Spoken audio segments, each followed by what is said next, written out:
How to use Steam Offline Mode. To use the Steam Offline Mode, first of all, you have to launch the Steam on your desktop. Once you launch the desktop application, you simply have to make sure that you are still online. Then log into your account. Now you simply have to check the box for Remember My Password on the login screen. Then you simply have to launch the game you want to play at least once a while.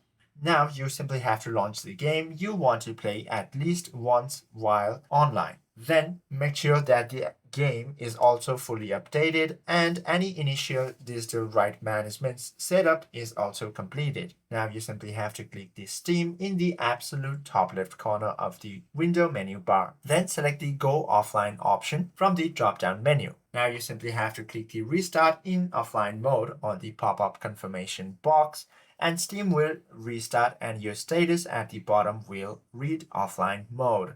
Hope this video helps you out a lot. If you have any questions or queries, do comment down below.